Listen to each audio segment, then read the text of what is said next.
इस चैनल पर हम लोग बेसिकली दो सब्जेक्ट पर फोकस करेंगे। पहला एक है मैथ्स और दूसरा है फिजिक्स, ठीक है। अब ये मैथ्स और फिजिक्स किस क्लास के लिए होगा, पहले आइए सुन लीजिए। ये उन लोगों के लिए होगा जो क्लास 11th में हो या 12th में हो, या फिर वो स्टूडेंट जो जेई की तैयारी कर रहे हो, उन लोगों के लिए है ना। और वो स्टूडेंट जो नीट की तैयारी कर रहे हैं और फिजिक्स से परेशान है, उन लोगों के लिए भी है। तो हम लोग आज स्पेशली मैथ्स की बात करेंगे। अगर आप जेई का सिलेबस देखें तो आपको पता चलेगा कि मेनली जेई के सिलेबस में दो टॉपिक है, बहुत इंपॉर्टेंट है। और वो दो टॉपिक कौन है? पहला एक इंपॉर्टेंट टॉपिक है कोऑर्डिनेट ज्योमेट्री।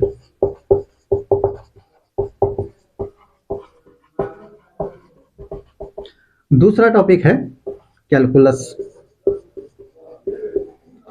अगर आप ये दोनों टॉपिक अच्छे से पढ़ लेते हैं तो जेई में अच्छा स्कोर कर सकते हैं, ठीक है। तो पहले हम लोग ना कोऑर्डिनेट ज्योमेट्री से रिलेटेड पढ़ेंगे और उसके बाद कैलकुलस की बात बाद में करेंगे। तो क्या आपको पता है कोऑर्डिनेट ज्योमेट्री में क्या क्या पढ़ना है, क्या नहीं पढ़ना है? तो मैं आपको पहले थोड़ा सा झलक दिखा देता हूँ। कोऑर्डिनेट ज्योमेट्री में क्या टॉपिक्स के नाम है। देखो, पहला जो चैप्टर है कोऑर्डिनेट ज्योमेट्री में वो है कोऑर्डिनेट सिस्टम, जो कि बहुत ही बेसिक चैप्टर है। और वो क्या है देखो,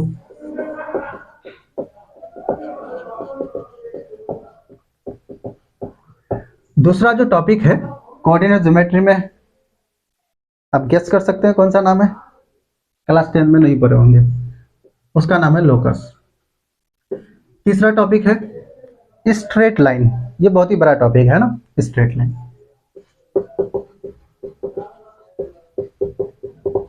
straight line and pair of straight line, ठीक है, पेयर ऑफ स्ट्रेट लाइंस।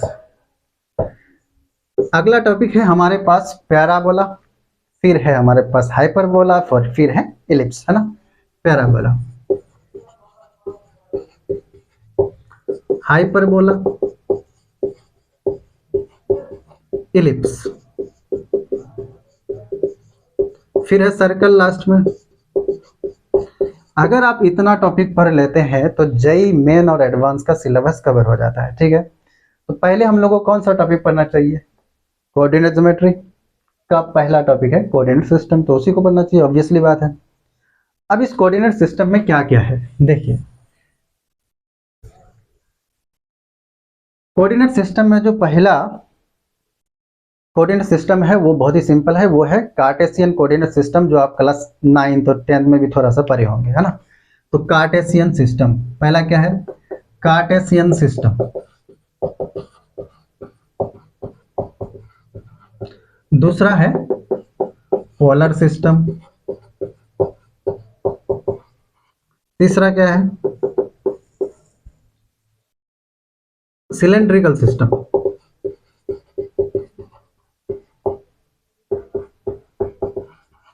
चौथा है spherical system.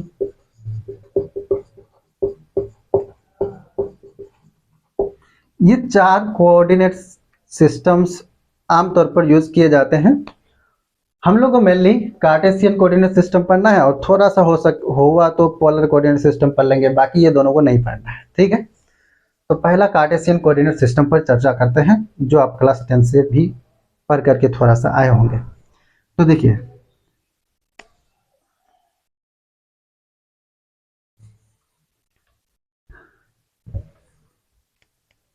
Cartesian coordinate system को समझने के लिए हम लोग नंबर लाइन का यूज करते हैं, है ना। तो नंबर लाइन आपको पता है, देखिए ये है हमारे पास नंबर लाइन। यहाँ पर क्या लेते हैं हम लोग? 0, इधर लेते हैं 1, इधर 2, इधर 3, इधर -1, -2, -3, ठीक है। ये एक क्या है? नंबर लाइन है, ठीक है, जो आप पढ़ करके आए होंगे। और एक दूसरा नंबर लाइन ले लेते हैं, ये हुआ 1, यहाँ 2, यहाँ 3, यहाँ 4, -1, -2, -3, ठीक है ना। ये दूसरा नंबर लाइन है। अब दोनों नंबर लाइन को हम लोग ले लेते हैं परपेंडिकुलरली, है ना। यहाँ पर कितना है? 90 डिग्री का एंगल है, परपेंडिकुलर होना बहुत जरूरी है ना। अब क्या है, ये जो हॉरिजॉन्टल लाइन है इसको हम लोग बोलते हैं एक्स एक्सिस, और इस वर्टिकल लाइन को बोलते हैं वाई एक्सिस, है ना। अब ये जो पूरा बोर्ड है, इसको आप सरफेस कहिए या मैथ्स में प्लेन कहिए। ये पूरा प्लेन 4 पार्ट में ऑलरेडी बट चुका है। देखो एक ऐसे और एक ऐसे है, तो एक ये टुकड़ा, एक ये और एक ये। आप ऐसे समझो, एक कुछ ले लो काटने के लिए, आरी वगैरह, ऐसे करके बोर्ड को ऐसे काट दो और एक बार ऐसे काट दो, तो कितना पार्ट में बढ़ जाएगा? 4 पार्ट में। उनमें से हर एक पार्ट को हम लोग बोलते हैं क्वाड्रेंट। क्या बोलते हैं? क्वाड्रेंट। इसको बोलेंगे फर्स्ट क्वाड्रेंट, इस वाले पार्ट को बोलेंगे हम लोग सेकेंड क्वाड्रेंट, इसको बोलेंगे थर्ड क्वाड्रेंट, इसको हम लोग बोलते हैं फोर्थ क्वाड्रेंट। ठीक है ना? सुनो, जहां पर एक्स एक्सिस और वाई एक्सिस इंटरसेक्ट करता है, यानी कट करता है एक दूसरे को, उस पॉइंट को बोलते हैं ओरिजिन। है ना? अब ध्यान से देखो, अब कोई भी पॉइंट अगर इस बोर्ड पर होगा तो वो किसी न किसी क्वाड्रेंट पर ही तो होगा। अब किसी पॉइंट को हम लोग कैसे लोकेट करते हैं, पहले वो जान लेते हैं। देखो, अगर हमारे पास यहां पर कोई एक पॉइंट है, यहां पर ये कोई पॉइंट है,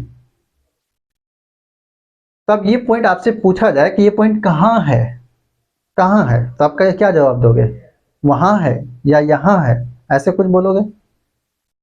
लेकिन इस बात को लिखोगे कैसे? अब वहां का मतलब क्या होता है? वहां का मतलब तो कुछ नहीं है एक्चुअल में, किधर भी हो सकता है फिर वहां का मतलब। तो एक्चुअल में ये पॉइंट अगर हम इस तरह से इस पॉइंट को के लोकेशन को अगर हम इस तरह से बताएं कि वो यूनिक हो, तो ये हमारे पास क्या होगा? बहुत अच्छा तरीका होगा, है ना? तो देखो, अब ये पॉइंट P इसको बोल देते हैं, इसके लोकेशन को हम लोग ना कैसे दिखाते हैं, ध्यान से देखिए। पहले एक्स एक्सिस के अलोंग जाते हैं, ओरिजिन से, ठीक है, ओरिजिन से एक्स एक्सिस के अलोंग जाए, यहाँ आ गए, फिर इधर गए, तो पहले इधर कितना है? 3 आए, फिर इधर कितना गए? सोचो कितना है? 2, है ना? तो ये हो गया 2। तो हम लोग पॉइंट P के लोकेशन को 2 नंबर की मदद से दिखा रहे हैं, 3,2। इस 3 को हम लोग बोलते हैं एक्स कोऑर्डिनेट, ठीक है, और इस 2 को बोलते हैं वाई कोऑर्डिनेट। एक्स कोऑर्डिनेट और वाई कोऑर्डिनेट। तो इस तरह से इस प्लेन पर किसी भी पॉइंट के लोकेशन को बताने के लिए हमेशा हम लोग 2 नंबर का यूज करते हैं, उसको ऑर्डर पेयर कहते हैं, ऑर्डर्ड पेयर। और उन दोनों नंबर को हम लोग कोऑर्डिनेट्स बोलते हैं, पहले वाले को एक्स कोऑर्डिनेट बोलते हैं और दूसरे वाले को वाई कोऑर्डिनेट बोलते हैं। इतना तो पता ही होगा, ठीक है ना? तो देखो, तो मैं लिख देता हूं इस बात को, any point in a plane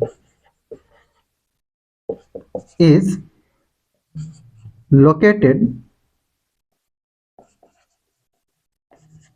by an ordered pair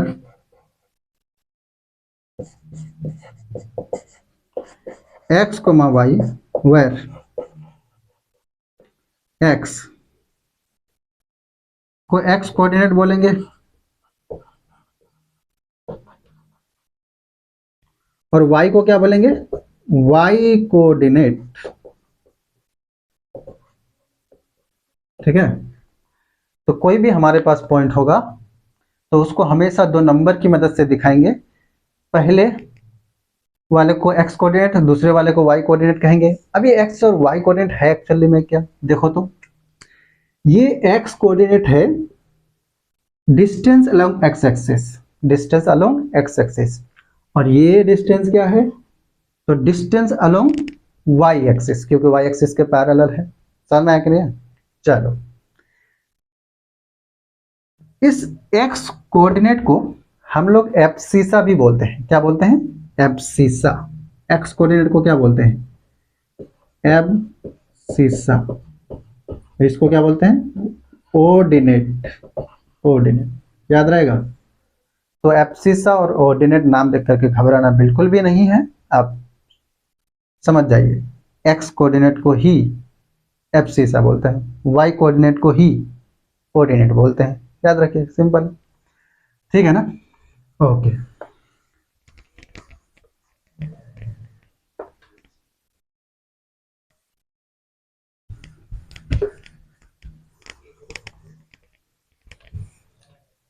ठीक है। नोट करके एक बात लिखेंगे, बहुत ही बेसिक सी बात है, कि किस क्वाड्रेंट में पॉइंट का जो कोऑर्डिनेट, पॉइंट के जो कोऑर्डिनेट्स हैं उसका साइन कैसा होगा। देखो ये है हमारे पास एक्स एक्सिस, ये है वाई एक्सिस, यहाँ पर ये है ओरिजिन, यहाँ पर लिखा होगा 1, यहाँ 2, यहाँ 3, यहाँ 4, यहाँ -1, -2, -3, यहाँ 1, 2, 3, 4, ये नंबर लाइन है, -1, -2, -3। अब दोनों नंबर लाइन जहाँ पर इंटरसेक्ट किया उसको ओरिजिन बोलते हैं, है ना। देखो ये फर्स्ट क्वाड्रेंट है, ये सेकंड क्वाड्रेंट, ये थर्ड क्वाड्रेंट और ये फोर्थ क्वाड्रेंट। फर्स्ट क्वाड्रेंट में किसी भी पॉइंट का जो कोऑर्डिनेट होगा उसका साइन कैसा होगा देखते हैं। देखो यहां पर मान लो कि कोई पॉइंट है, तो इधर आप जाओगे, ये होगा 3, फिर इधर जाओगे ऐसे करके, तो ये हो जाएगा 2, 3, 2। देखो दोनों पॉजिटिव है कि नहीं है, दोनों साइन पॉजिटिव है, तो एक्स कोऑर्डिनेट भी पॉजिटिव होगा और वाई कोऑर्डिनेट भी पॉजिटिव होगा फर्स्ट क्वाड्रेंट में। सेकंड क्वाड्रेंट की बात करते हैं। सेकंड क्वाड्रेंट में देखो, तो अगर मान लो कि कोई ये पॉइंट है, तो इस पॉइंट में कैसे पहुंचोगे, पहले आपको जाना है एक्स के अलोंग, फिर जाना है वाई के अलोंग, एक्स एक्सिस के पैरेलल जाना है, फिर वाई एक्सिस के पैरेलल जाना है। तो इस पॉइंट का कोऑर्डिनेट क्या होगा, -2, फिर -2, -2, तो देखो एक्स कोऑर्डिनेट हो गया नेगेटिव और वाई कोऑर्डिनेट हो गया पॉजिटिव, है ना। पहला कोऑर्डिनेट क्या है, नेगेटिव, दूसरा कोऑर्डिनेट क्या है, पॉजिटिव। तो नेगेटिव पॉजिटिव ये साइन होगा कोऑर्डिनेट का सेकंड क्वाड्रेंट में, हो गया। थर्ड क्वाड्रेंट में क्या होगा, तो देखो आप अगर मान लो कि यहाँ पर कोई पॉइंट है, ये पॉइंट ले लिया मान ले, तो पहले आप जाओगे इधर एक्स के अलोंग, फिर जाओगे वाई के अलोंग, तो ये हो जाएगा -3, -2, है ना। -3 गए फिर -2 गए, तो कितना, -3, -2। देखो दोनों कोऑर्डिनेट एक्स और वाई दोनों नेगेटिव है, तो दोनों कोऑर्डिनेट यहाँ पर नेगेटिव होगा। फोर्थ क्वाड्रेंट में क्या होगा, कोई भी अगर आपके पास पॉइंट है, तो मान लो कि ये पॉइंट है, तो ये हो गया 1, 2, 3, 4, फिर उसके बाद गए 1, 2, देखो इधर 2 आए, पहले इधर गए फिर इधर आए, तो ये कितना गए, पहले 4 गए एक्स के अलोंग, फिर वाई के अलोंग कितना है, -2। तो देखो फोर्थ क्वाड्रेंट में एक्स कोऑर्डिनेट है पॉजिटिव और वाई कोऑर्डिनेट है नेगेटिव, तो यहाँ पर किसी भी पॉइंट का जो कोऑर्डिनेट होगा उसका साइन होगा पॉजिटिव नेगेटिव, कोई दिक्कत नहीं है। ओके, तो फर्स्ट क्वाड्रेंट में कैसा साइन होगा कोऑर्डिनेट का, सेकंड क्वाड्रेंट में कैसा होगा, थर्ड क्वाड्रेंट में कैसा होगा, फोर्थ क्वाड्रेंट में कैसा होगा, ये आपको बताना आना चाहिए।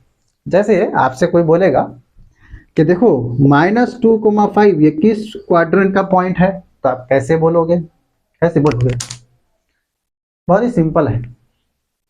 अब साइन देख लो, नेगेटिव पॉजिटिव, नेगेटिव पॉजिटिव किस क्वाड्रेंट में, सेकंड क्वाड्रेंट में, इसीलिए ये पॉइंट होगा सेकंड क्वाड्रेंट में। अगर एक और पॉइंट ले लें, आपको बोलेगा 5, -6 ये किस क्वाड्रेंट का पॉइंट है, तो आप देखो तो साइन कैसा है, पॉजिटिव नेगेटिव, पहले है पॉजिटिव, एक्स क्या है पॉजिटिव, वाई है नेगेटिव, तो पॉजिटिव नेगेटिव किस क्वाड्रेंट में, फोर्थ क्वाड्रेंट में, तो ये पॉइंट होगा फोर्थ क्वाड्रेंट का। समझ में आ गया, ओके, कोऑर्डिनेट सिस्टम समझ में आ गया होगा। तो देखो एक बेसिक सा क्वेश्चन है, अगर आपसे कहा जाए कि लोकेट -2, 3 एंड 4, 1, अगर आपसे ये कहा जाए कि ये दोनों पॉइंट को कार्टेशियन कोऑर्डिनेट सिस्टम में लोकेट कीजिए यानी दिखाइए, तो कैसे दिखाओगे, ऐसे पहले ये लोगे वाई एक्सिस, ये हो गया आपका एक्स एक्सिस, यहाँ हो गया 0 ओरिजिन, यहाँ 1, 2, 3, 4, 1, 2, 3, -1, -2, -3, -1, -2, इस तरह से, है ना। तो आप फर्स्ट क्वाड्रेंट देखो कैसे जाओगे, ये पॉइंट लोकेट करो, तो -2, 3, -2 किधर जाना है, देखो पहले x जाना है, फिर हमेशा y जाना है, ठीक है। तो देखो ये है -2, 3, सॉरी ये 2 है, -2 गए, फिर 3 जाना है, 3 कहाँ है देखो तो, ये हो गया -2, 3। देखो पहले गए x के अलोंग -2, फिर y के अलोंग 3, तो -2, 3, ठीक है। अब कोई बोलेगा 4, 1 दिखाओ, तो देखो पहले गए 4, x के अलोंग जाना है, पहले ये x कोऑर्डिनेट है तो x के अलोंग जाना है, x एक्सिस के अलोंग 4, फिर 1, तो 1 जाना है y एक्सिस के अलोंग, तो ये हो गया 4, 1, ठीक है। इस तरह से लोकेट करते हैं, किसी पॉइंट को पता होना चाहिए, इतना तो पता ही होगा, क्लास 10 में पढ़े हो। आगे चलते हैं, अगला क्या है देखो।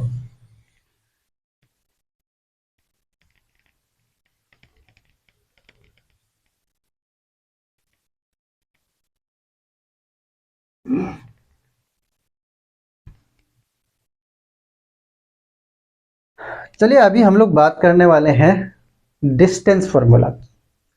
इसके बाद जो टॉपिक है वो डिस्टेंस फार्मूला ही है, और क्या है, बहुत सिंपल। देखो डिस्टेंस फार्मूला,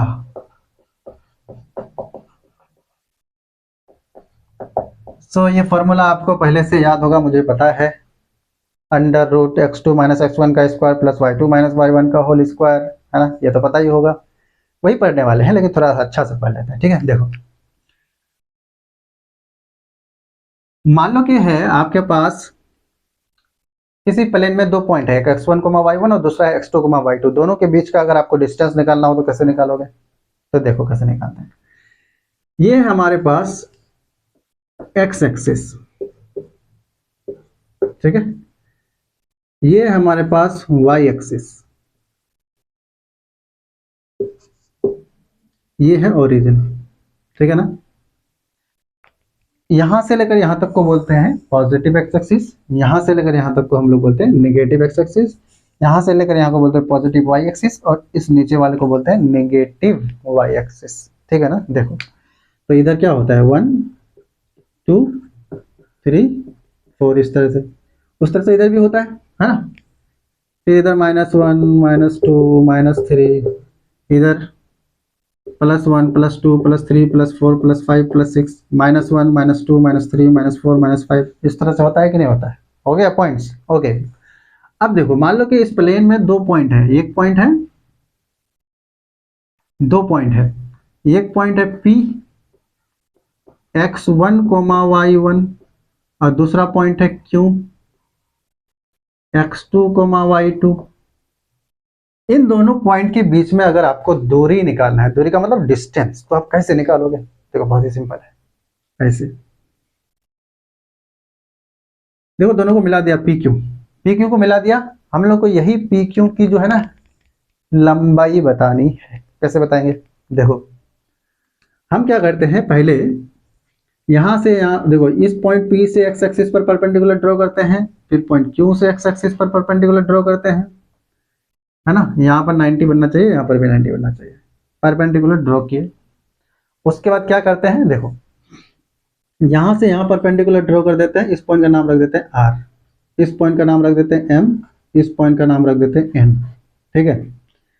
अब देखो मजा आने वाला है, देखो हम लोग को बेसिकली ये डिस्टेंस निकालना है पी क्यू, कैसे निकलेगा, सोचो, बहुत ही सिंपल है। देखो कैसे, ये यहाँ पर 90 डिग्री है ना, तो ये कैसा ट्रायंगल है बताओ, कैसा ट्रायंगल है, right angle triangle, P R Q right angle triangle है।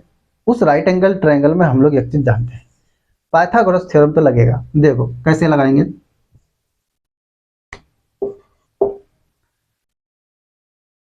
देखो इस right angle triangle P R Q में पी क्यू सबसे बड़ा साइड है, तो उसको हम लोग बोलते हैं हाइपोटेनियस, तो पी क्यू क्या हो गया, हाइपोटेनियस।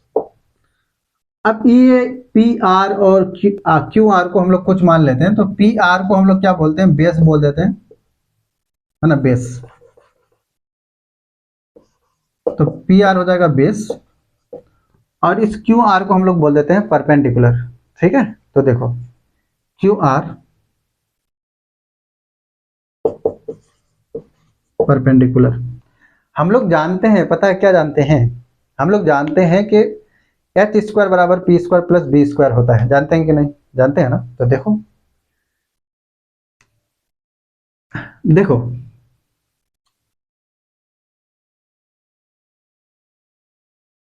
अगर आप बात करेंगे पीएम, तो पीएम बराबर क्या होगा, आर एन, होगा कि नहीं होगा। तो देखो पीएम बराबर क्या होगा, पी आर बराबर होगा एम एन भी होगा, और पीएम बराबर आर एन होगा।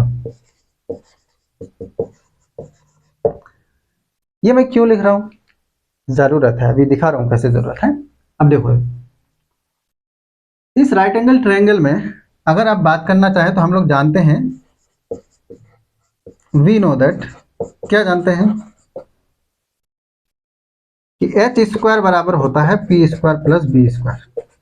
तो यहां से हम लोग कह सकते हैं एच का मतलब पी क्यू, तो पी क्यू का स्क्वायर बराबर हो जाएगा क्यू आर का स्क्वायर प्लस पी आर का स्क्वायर। ठीक है, हाइपोटेनियस का स्क्वायर बराबर परपेंडिकुलर का स्क्वायर प्लस बेस का स्क्वायर, इतना तो आपको पता ही होगा बचपन से। ओके, अगर पी क्यू निकालना है तो कोई दिक्कत नहीं है, पी क्यू का स्क्वायर रहने दो। आगे देखो क्यू आर कितना होगा, क्यू आर देखो क्यू आर की अगर बात करें तो देखो यहां से लेकर यहां तक कितना है, देखो तो जितना ये पी एम है उतना ही आर एन है, और पी एम कितना है y1 है ना, तो ये हो गया y1। ओके, और देखो Q से लेकर n तक कितना है, Q से लेकर अगर n तक की बात करें, Q से लेकर n तक, तो ये है हमारा y2 है ना। देखो यहां से यहां कितना है y2, और यहां से यहां कितना है y1, क्यों, क्योंकि ये बराबर है pm के जिसका y कोऑर्डिनेट है y1, तो इसका मतलब हो गया ये y1। तो देखो इस qn में से अगर rn घटा देंगे, यानी y2 में से y1 घटा देंगे, तो मिल जाएगा qr, समझ में। तो देखो ये मिल गया आपका qr कितना मिला, y2 में से y1 घटा दिया, तो y2 माइनस y1 का स्क्वायर प्लस, ठीक है। उसके बाद अब देखो pr, देखो pr उतना ही है जितना mn है, और mn कितना है, अगर हम लोग ओ एन में से ओ एम घटा दें तो एम एन मिल जाएगा। तो देखो ओ एन कितना है, ओ एन है पॉइंट क्यू के एक्स कोऑर्डिनेट के बराबर यानी x2, तो यहां से लेकर यहां तक है आपका x2, और यहां से लेकर यहां तक कितना है x1 है। देखो जितना पॉइंट P का एक्स कोऑर्डिनेट है उतना ही पॉइंट M का एक्स कोऑर्डिनेट होगा, और ये कितना है x1 है, तो x2 में से x1 घटा देंगे तो ये मिल जाएगा mn, और वही mn pr के बराबर है ना। तो देखो pr की जगह पर क्या लिख सकते हैं mn, और mn कितना होगा तो x2 माइनस एक्स1, तो x2 माइनस x1 का स्क्वायर। समझ में आया क्या, बहुत ही सिंपल है ना। तो देखो ये हो गया आपका pq बराबर क्या मिला, pq बराबर मिला under root x2 minus x1 का whole square plus y2 minus y1 का होल स्क्वायर। मिला कि नहीं मिला, इसी को बोलते हैं हम लोग डिस्टेंस फार्मूला, डिस्टेंस फार्मूला। मतलब क्या है, देखो अगर आपको इन दोनों पॉइंट के बीच का डिस्टेंस निकालना है तो कैसे निकालोगे, इस फॉर्मूला का यूज करेंगे। इसका कोऑर्डिनेट है x1 y1, इसका कोऑर्डिनेट है x2 y2, तो पॉइंट P और Q के बीच की दूरी होगी under root x2 minus x1 का square whole square plus y2 minus y1 का होल स्क्वायर। क्या समझ में आ गया, ठीक है, ये है डिस्टेंस फार्मूला। आगे चलते हैं हम लोग डिस्टेंस फार्मूला से रिलेटेड क्वेश्चन बनाते हैं। तो देखो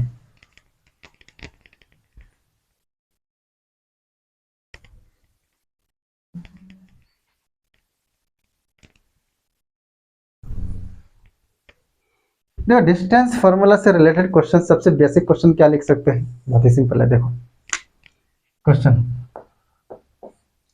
क्वेश्चन ये है कि डिस्टेंस निकालो, कौन सा डिस्टेंस निकालो, दो पॉइंट है, एक पॉइंट है ए 2, ये है मान लो कि 2,3, और ये कितना है पॉइंट बी,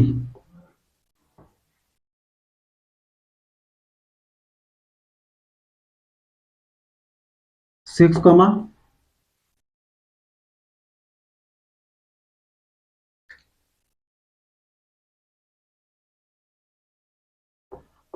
7।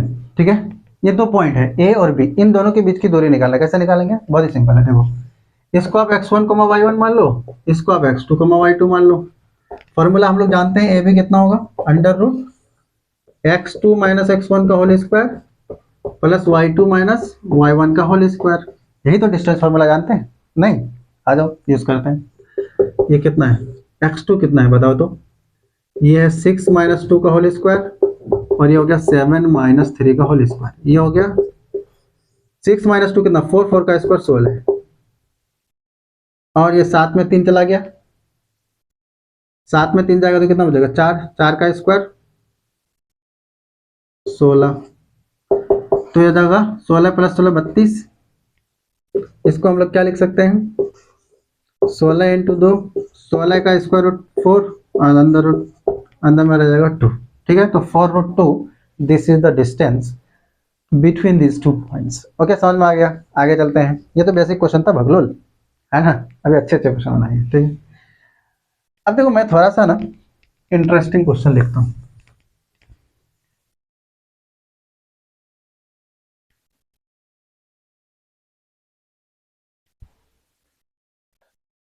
देखो क्वेश्चन, अगला जो हमारे पास क्वेश्चन है,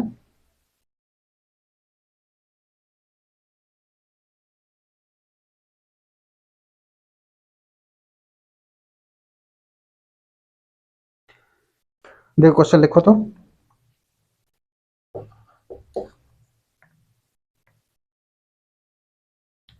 a triangle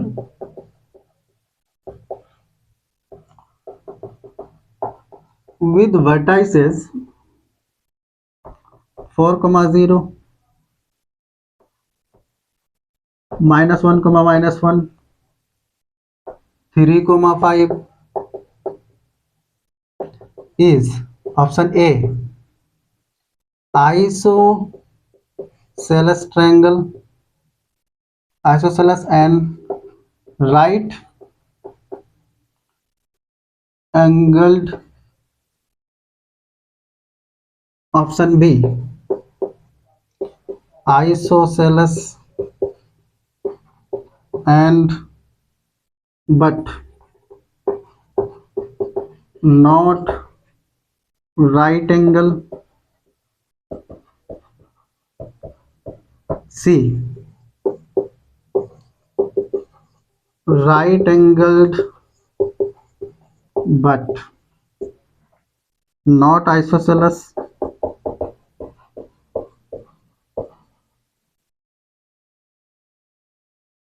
D neither right angled nor isosceles।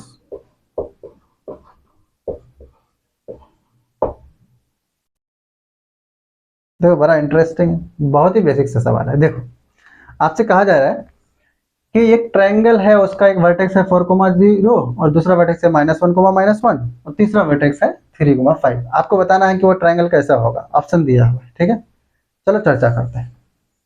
देखो बहुत ही सिंपल है, ये फिगर बना लें क्या, पहले फिगर बना लो। देखो ये ट्रायंगल है, इसका नाम ए, ये पॉइंट बी, और ये वर्टेक्स है सी। इसका कोऑर्डिनेट कितना है 4,0, इसका कोऑर्डिनेट कितना है -1, -1 लिखो,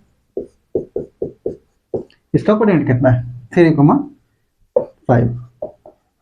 ठीक है, अब हमको बताना है ये कैसा ट्रायंगल है, आइसोसेलेस है या नहीं है, राइट एंगल्ड है या नहीं है। कैसे पता चलेगा, बहुत ही सिंपल है। देखो अगर आपको तीनों साइड की लंबाई पता चल जाए तो आपको एक चीज पता चल जाएगा कि वो आइसोसेलेस है कि नहीं है ना। फिर उसके बाद इस ट्रायंगल में कोई एक सबसे बड़ा साइड होगा, अगर मान लो कि तीनों साइड इक्वल नहीं है तो कोई एक ऐसा साइड होगा जो सबसे बड़ा होगा। अगर सबसे बड़ा साइड का स्क्वायर बाकी दोनों साइड के स्क्वायर के सम के बराबर हो गया मतलब पाइथागोरस थ्योरम लग गया, तब तो राइट एंगल ट्रायंगल हो जाएगा। तो हमको यही दो बात चेक करनी है। अभी इसको चेक करने के लिए पहले तीनों साइड की लंबाई निकालना पड़ेगा। ठीक है, तीनों साइड की लंबाई निकालो। देखो कैसे निकालेंगे, पहले ए भी निकालो। देखो डिस्टेंस फॉर्मूला पता है ना, डिस्टेंस फॉर्मूला क्या है, x2 माइनस x1 का whole square plus y2 minus y1 का होल स्क्वायर अंडर रूट में। ठीक है, तो देखो इसको आप थोड़ी देर के लिए x1 y1 मान लो, इसको x2 y2 मान लो। तो आप क्या करोगे, x2 माइनस x1 का होल स्क्वायर, फॉर्मूला लिख लो, x2 माइनस x1 का whole square plus y2 minus y1 का होल स्क्वायर। इसको x1 y1 मान लो, इसको x2 y2 मान लो, इसको x1 y1 मान लो अभी थोड़ी देर के लिए। ठीक है, तो देखो ये तो 4 ऑफ -1, 4 में से -1 चला जाएगा, 4 में से -1 चला गया तो कितना बचेगा, 4 में से -1 चला जाएगा तो बचेगा ये 5, क्योंकि माइनस माइनस प्लस हो गया तो 4 और 1 5, तो ये हो जाएगा 5 का स्क्वायर 25। 0 में से -1 गया तो 0 में से चला गया -1 तो कितना बचेगा, माइनस माइनस प्लस 1 है ना, तो कितना होगा +1, +1 का स्क्वायर कितना होता है जी 1, ये हो गया √26। उसके बाद आगे चलो, देखो दूसरा है BC निकालो। BC अगर आप निकालेंगे तो कैसे निकलेगा, बड़ी सिंपल है। देखो इसको x2 y2 मान लो, इसको x1 y1 मान लो, तो 3 में से -1 जाएगा तो कितना होगा 2, नहीं 3 में से गया -1 तो ये हो जाएगा 3 माइनस माइनस प्लस 1 तो 4 हो जाएगा। ठीक है, 3 में से -1 जाने से 4 बचता है तो ये हो जाएगा 4। BC अगर हम निकालेंगे तो सेम फॉर्मूला, तो ये हो गया 3 में से -1 जाएगा तो 4, 4 का स्क्वायर 16 है, 5 में से -1 जाएगा 6, 6 का स्क्वायर होगा 36, 36 और 16 कितना होता है 6 दूनी 12, 2 3 1 4 और 1 5, 52।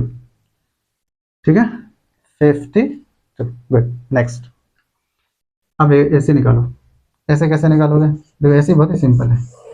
अब इसको x1 y1 मान लो, इसको x2 y2 मान लो, या किसको x2 y2 मान लो, इसको x1 y1 मान लो, सेम ही बात है। ठीक है, तो आप मानो देखो x कोऑर्डिनेट को घटाओ, x2 माइनस x1 तो 4 में से मान लो कि 3 चला गया तो 1, 1 का स्क्वायर कितना 1,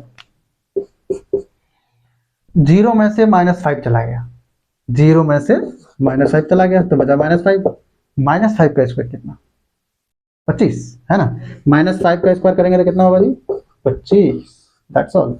ओके, तो लेट अस राइट 25, ये हो गया √26। ओके, तो हम लोग को तीनों साइड पता चल गया। देखो तो हम लोग को ए बी की लंबाई कितनी मिली, ए बी की लंबाई मिली √26, बी सी की लंबाई √52 और ए सी की लंबाई √26 है ना। अब देखो दो साइड बराबर है, देखो तो ये दोनों सॉरी ए बी और ए सी दोनों बराबर है, ए बी और ए सी क्या है बराबर है, क्यों, ये भी निकला ए बी कितना निकला √26 और ए सी भी निकला √26, तो दोनों तो बराबर हो गया। दो साइड अगर किसी ट्रायंगल का इक्वल हो तो हम लोग क्या बोलते हैं आइसोसेलेस ट्रायंगल। इसका मतलब आइसोसेलेस ट्रायंगल यानी ये ऑप्शन और ये ऑप्शन, इन दोनों में कोई एक हो सकता है ना, दोनों ऑप्शन में है। अब राइट एंगल ट्रायंगल है कि नहीं है, देखो राइट एंगल ट्रायंगल में क्या होता है कि कोई अगर एक राइट एंगल ट्रायंगल है तो ये है हाइपोटेनियस, सबसे बड़े साइड को हाइपोटेनियस, बाकी एक को परपेंडिकुलर एक को बेस बोल देते हैं। तो हाइपोटेनस का स्क्वायर बराबर क्या होता है परपेंडिकुलर का स्क्वायर प्लस बेस का स्क्वायर, ये तो हम लोग बचपन से पढ़ करके आ रहे हैं पाइथागोरस थ्योरम। अगर ये लागू हो गया तब तो राइट एंगल ट्रायंगल होगा ना। तो देखो सबसे बड़ा साइड का स्क्वायर इज इक्वल टू बाकी बचे हुए दोनों साइड का स्क्वायर का सम। तो देखो सबसे बड़ा साइड कौन है BC √52, तो देखो BC का स्क्वायर, इसका मतलब BC का स्क्वायर अगर हम करें तो कितना √52 का स्क्वायर कितना होगा 52, और बाकी जो दो छोटे छोटे साइड है वो है AB और AC, दोनों को स्क्वायर करके जोड़ दो तो AB का स्क्वायर प्लस AC का स्क्वायर बराबर हो जाएगा √26 का स्क्वायर प्लस √26 का स्क्वायर, मतलब ये हो गया 52। मतलब क्या हुआ, यानी इन दोनों साइड का स्क्वायर करके अगर हम जोड़ेंगे तो फिर भी 52 आ रहा है, और इसका अकेले का स्क्वायर करेंगे फिर भी 52 आ रहा है। इसका मतलब क्या होगा, सबसे बड़ा साइड का स्क्वायर इज इक्वल टू बाकी बचे हुए साइड का स्क्वायर का सम। और जब भी ऐसा होता है तो हम लोग उस ट्रायंगल को क्या बोलते हैं, राइट एंगल ट्रायंगल। क्यों? क्योंकि पाइथागोरस थ्योरम लग रहा है, तो इसका मतलब आइसोसेलेस भी है और राइट एंगल ट्रायंगल भी है। So the option A is correct. समझ में आ गया? कितना भगलोल था। तो इतना भगलोल क्वेश्चन हम लोग बना रहे थे, बाद में और अच्छे अच्छे क्वेश्चन बनाएंगे। अभी ये पहला मतलब लेक्चर है, इसलिए मैं ज़्यादा लेवल के क्वेश्चंस को अटेम्प्ट नहीं कर सकता। मैं अगला अभी वैसे भी अभी ये इतना भगलोल फार्मूला में जेई क्वेश्चन पूछने वाला है नहीं जनरली, वैसे कभी कभी पूछ सकता है, लेकिन हम लोग जब पढ़ेंगे पूरा डिटेल में तो बहुत अगले क्लासेस में बहुत अच्छे अच्छे क्वेश्चन बनाएंगे, अच्छे से कॉन्सेप्ट को समझेंगे। आज के लिए इतना ही। Thank you very much.